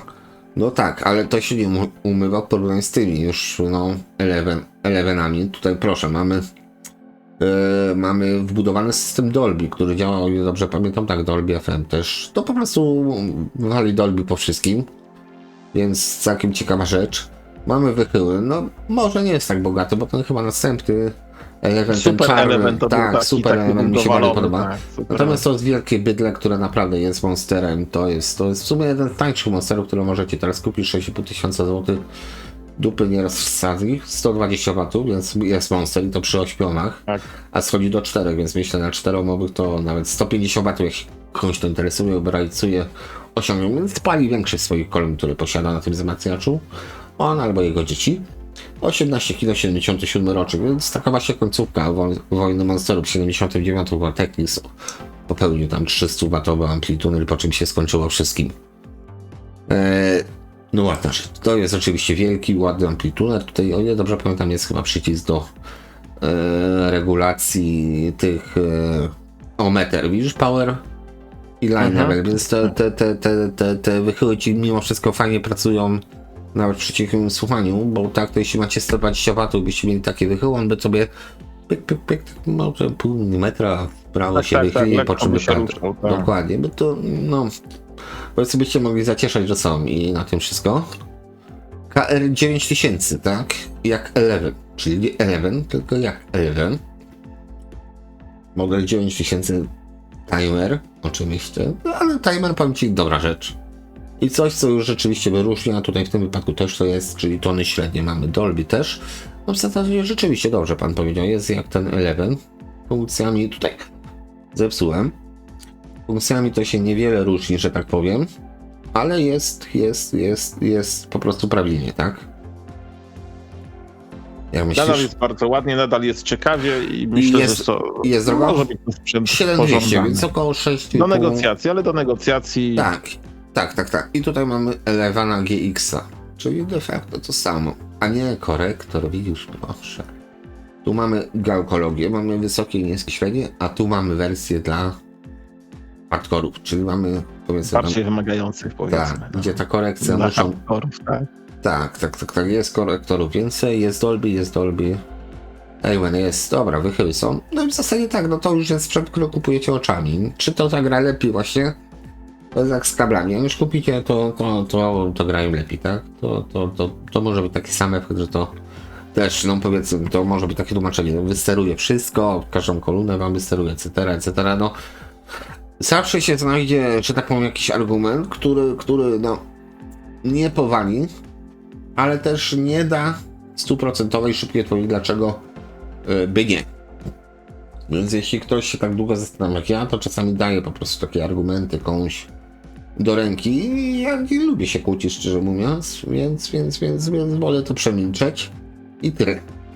Dobra, z racji tego, że Kenwood jest ciekawszy trochę się rozgadałem, przepraszam, chyba kawa weszła, w porównaniu z tym początkiem odcinka to zdecydowanie lepiej jest, przynajmniej ze mną, z mojej perspektywy. To co, Darku, jednak Kenwooda całego nie rypiemy, czy damy radę? Dasz radę? Nie, zrobimy go myślę na dwie części, bo jak nam wejdą magnetofony, tego będzie naprawdę dużo. No myślę, że tak, jeszcze gramofony będą fajne, zobaczyć. Tak, magnetofony, gramofony, zgadza się. Dokładnie, więc tutaj wdepniemy, a powiedzmy chcemy jeszcze, no może nie z tego dnia coś mieć, ale no... Odtwarzacze CD będą jeszcze. Dokładnie, gramofony, radia nie, słuchawki, wieże, no wieże może nie. Będzie tego trochę, będzie tego będą, na dobra. odcinek. A to nie tylko literka K Kenwoodem stoi, też trzeba pamiętać jeszcze. No bo mamy Kefa Kenwooda, no. Tak? No ale mamy jeszcze Kilksetera, ale Kilksetera... No mam jeszcze KLH przecież. No, Kleina i Hummela, no, Klipsia. Klipsie, tak. No, Kortinga. Tak. To myślę, że jeszcze spokojnie. Ja myślę, że to spokojnie jeszcze 2 odcinki będą. KS-y mamy, KS-y, tak KS-y pewnie nie będzie zażył. Kubę mamy też, taka fajna jest. To na pewno 2 odcinki, jeszcze nam oprócz tego dzisiejszego, jeszcze nam 2 odcinki z literką K. A może jeden, może się postaramy. Kurczę. No. Opuszczamy poziom, bo tak to zawsze te 2 godzinki, a tutaj co, 1,5 godzinki, taki smutny koniec. Ale też fajnie, żeby ludzie to oglądali całe, no jak walniesz 2 godzinki, no to ktoś zaśnie w połowie i co? To się obudzi. Nic mu się nie stanie. Jasne. No tak, oczywiście, że tak. Dobra, to tym wesołym akcentem kończymy. O patrz, będzie C1 i M2, 2700. 2700. No, to jest... No, to powiedzmy końcówka nocy jest jaka jest, no tutaj dupy nie ruwa, ale jest preamp już, to powiedzmy w zestawie. To jest chyba jeden z najtańszych preampów, które można... Dobra, nie zaczynamy, bo widzicie, to się tak się kończy zaczynanie, czy tam zaczyna kończenie, tak? Że jeszcze tutaj zerkniemy, o proszę, ta wieża, dlatego wieżę będzie trzeba zrobić Kenwooda, bo ktoś włożył ten... Tylna belka do Superba trójki, panie, jaki to fajny odcinek. 650 zł. I rowerek różowy. I rowerek różowy 120. Kurde, to tak Miami ta Atlanta zajeżdża, nie? To taka... Mi się kojarzy z majowskimi jakimiś takimi rzeźbami. albo z indiańskimi. Z Miami, znaczy. Totem, no tak, Mówisz majowskimi. o Ameryce Południowej, tak? Tak, taki wiesz, A to, totem, ja tak wygląda jak słyszę, totem, Miami, Maja, o no. co Z jajami, chodzi? no. Dobra, bo bliżej policjanci z jajami, tak. To tak. też. O, WHD są. Ty, Michał nie lubi WHD? No dobra, WHD. Mówię, tu jest naprawdę mega ciekawie teraz. Okres letni jeszcze. No WHD. Ja się zastanawiam, ale kto to sprzedaje? Pan Marek. I pan Marek ma dużo tego chyba prowadzi. No nieważne. Dobra, to tym oczywiście chaotycznym i niespodziewanym akcentem kończymy dzisiejszy odcinek, czyli część pierwszą Interfika i zapraszamy na część drugą, a być może trzecią, ale na trzecią zaprosimy w drugiej. Starczy, tak? Przy drugiej okaże się, czy będzie trzecia, tak? Tak, połówka. Tak to myślę będzie. Trzecia połówka. Tak. Dobra, no to Trzecia nara, połówka. trzymajcie się, nara. Pa. Cześć, do usłyszenia, do zobaczenia, hej.